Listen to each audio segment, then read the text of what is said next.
আজকে আমি একটা বাটা বা ভর্তার রেসিপি নিয়ে এসেছি। সেটা হচ্ছে বিটের ভর্তা বা বিট বাটা। তো এটাতে আমি রসুন ইউজ করেছি, তোমরা যদি চাও রসুনটা না দিয়েও এটা করতে পারো। তো এটা কিন্তু খুব অল্প উপকরণ দিয়ে তৈরি হয়ে যায় এবং এটা খেতে গরম ভাতে ভীষণ ভালো লাগে।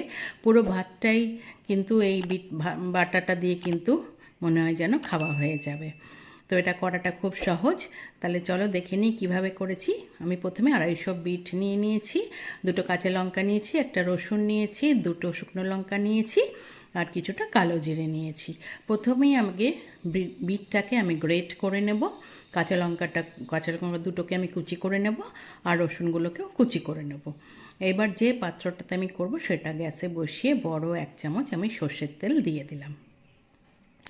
দিয়ে তেলটা একটু বেশ ভালো করে গরম হলে তার মধ্যে কালো জিরে দিয়ে দিলাম আর 2টো শুকনো লঙ্কাটাও আমি অর্ধেক করে ছিঁড়ে দিয়ে দিলাম।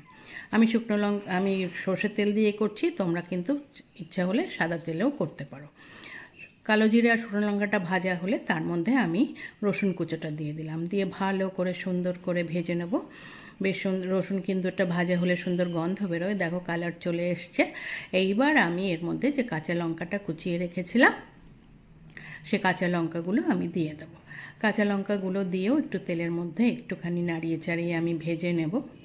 সুন্দর একটু রসুন কাঁচা লঙ্কা সব ভাজা হয়ে গেলে এইবার যে আমি বিটটাকে গ্রেট করে রেখেছিলাম সেই বিটটাকে আমি দিয়ে দিলাম।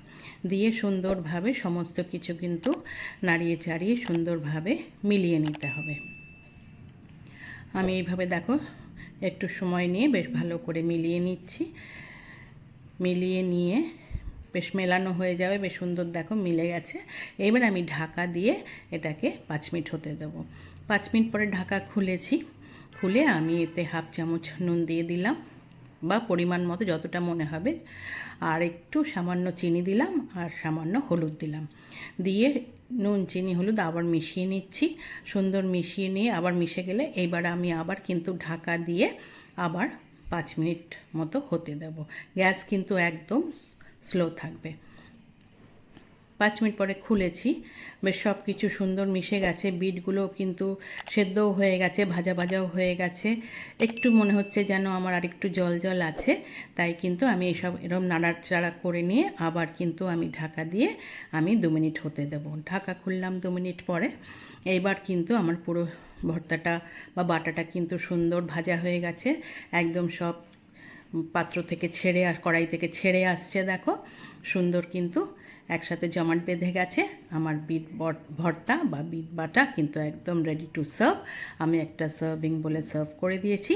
গরম ভাতে খেতে এটা দুর্দান্ত লাগে এবং এটা তোমরা একবার করে খেয়ে দেখো কত সুন্দর খেতে হয়। এই পুরো ভাতটাই এইটা দিয়েই খাওয়া হয়ে যাবে। রান্নাটা যদি তোমাদের ভালো লেগে থাকে একটা লাইক করো, কমেন্ট করো, শেয়ার করো। যারা এখনও আমার চ্যানেলটা সাবস্ক্রাইব করোনি প্লিজ সাবস্ক্রাইব করে পাশে থাকা বেল আইকনটা প্রেস করবে। আজকে তাহলে চলি, টাটা।